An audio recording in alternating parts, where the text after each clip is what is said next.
बहुत समय पहले नागपुर एक गांव था। उस गांव में रमेश और उषा पति पत्नी रहते थे। उनके 2 बच्चे थे, एक बेटा और एक बेटी। रमेश बहुत गरीब था, ऊपर से छोटा घर भी। जो भी वो घर लाता था उनके बच्चों की पढ़ाई और घर को चलाने में ही चले जाते थे। रमेश एक मछुआ था, ऊपर से उसकी कोई अपनी नाव नहीं थी। वो नाव भी किराए पर लेता था।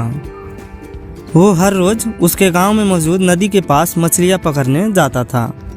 पकड़े हुए उन मछलियों को बेचकर आए हुए पैसों से घर को खुशी खुशी चलाता था।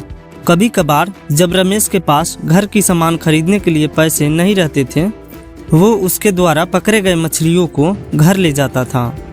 सुनो, आज मैं सामग्री नहीं ला पाया, इसलिए इस मछली को पकाकर खाना बनाओ। वो मछली उनके घर में सभी खाते थे। रमेश को पैसा कमाने की बहुत शौक था, लेकिन जो भी पैसा कमाता था वो सारे घर की खर्चों में ही हो जाते थे। रमेश अब तक एक फूटी कौड़ी भी नहीं बचा पाया। वो हर रोज़ मछलियाँ पकड़ने जाता था। ऐसे ही एक दिन जब वो मछली पकड़ने के लिए अंदर जाता है, नदी के ठीक बीच जाकर वह एक जाल बिछाता है। कुछ देर बाद जब वो जाल बाहर निकलता है, वह देखता है कि उसके जाल में एक भी मछली नहीं फंसी थी। निराश होकर रमेश ऐसे कहता है, हे भगवान, ये क्या हुआ? आज मेरे जाल में एक भी मछली नहीं फंसी। लगता है अब मुझे खाली हाथ ही घर लौटना होगा। ऐसे निराश होकर घर लौटता है। रमेश घर पहुंचते ही वो सुबह का बचा कुछ खाना अपने बच्चों को खिलाकर पानी से उसका पेट भरकर सो जाता है और अगले दिन सुबह उठकर वापस मछलियाँ पकड़ने जाता है। रमेश नदी के बीच जाकर जाल बिछाता है। इस बार उसके जाल में मछलियाँ फंसती हैं। उन सारे मछलियों में से एक विभिन्न मछली फंस जाती है। वो एक सोने की मछली थी। उसे देख रमेश आश्चर्यचकित हो जाता है। अरे वाह, यह मछली तो सोने के रंग में है। मैंने ज़िंदगी में अब तक ऐसी मछली कभी नहीं देखी।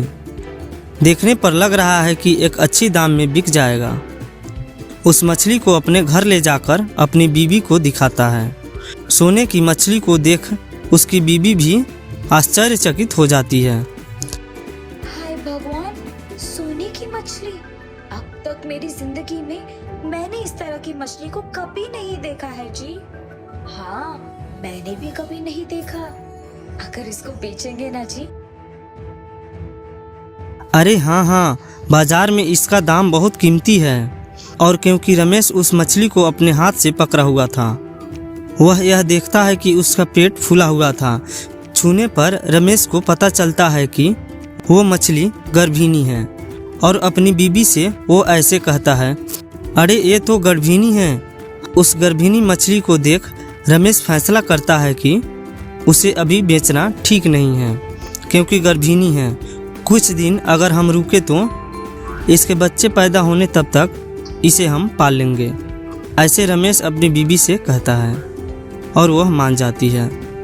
रमेश अपने घर में एक जगह पर मिट्टी खोदकर उसमें पानी डालकर इस मछली को वहाँ छोड़ता है और उस मछली के लिए आहार भी लगाता है। उसके बाद अपना काम करता है। कुछ दिन बाद यह मछली बच्चों को पैदा करती है। वह एक मछली 25 सोने की मछलियों को जन्म देती है। इतने सारे सोने की मछलियों को देख रमेश बहुत खुश होता है। वह फैसला करता है कि इन मछलियों को बड़ा करके तब उन्हें बेचेगा जब वह सारे मछली के बच्चे बड़े हो जाते हैं। तब वह उसमें से एक मछली को ले जाकर बाजार में बेचता है। क्योंकि वह सोने की मछली थी, उस एक मछली के लिए उसे 10,000 रुपये मिले। वो खुशी में अपने बीवी के पास जाकर बताता है कि एक मछली के उसे 10,000 मिले हैं। उतने पैसों को देख उसकी बीवी भी चौंक जाती है। आए हुए उस बड़ी रकम में कुछ पैसों से रमेश अपने लिए एक खुद का नाव बनवाता है। बचे हुए पैसों को घर के सामान के लिए इस्तेमाल करता है। 25 सोने के मछलियों को रमेश बहुत ख्याल से देखभाल करता है। अब वह मछली भी बड़ा होकर उनमें से कुछ बच्चे पैदा करते हैं। वैसे यह मछलियाँ उस छोटे से मिट्टी की खुदाई में भर जाते हैं। रमेश देखता है कि वह छोटी सी जगह इतने सारे मछलियों के लिए काफ़ी नहीं है, इसलिए उनमें से कुछ मछलियों को बाजार लेकर उन्हें बेच देता है और इसी कारण रमेश को बहुत पैसे मिलते हैं। उन पैसों से वह एक घर बनाकर उस घर के पिछवाड़े की तरफ इन सारी मछलियों के लिए एक छोटा सा तालाब बनवाता है। ऐसे ही वह मछलियों को देखभाल करते हुए उनको बेचते हुए धीरे धीरे पैसा जमाने लगता है और कुछ दिन बाद रमेश अमीर आदमी बन जाता है और उसके बीवी और बच्चों की अच्छी से देखभाल करता है। बच्चों को बहुत ऊंची पढ़ाई भी करवाता है। देखा आपने, अगर रमेश फंसे हुए उस एक सोने की मछली को बेच देता तो क्या वो आज अमीर बनता? इसलिए सोच समझकर फैसला लेना ज़रूरी है।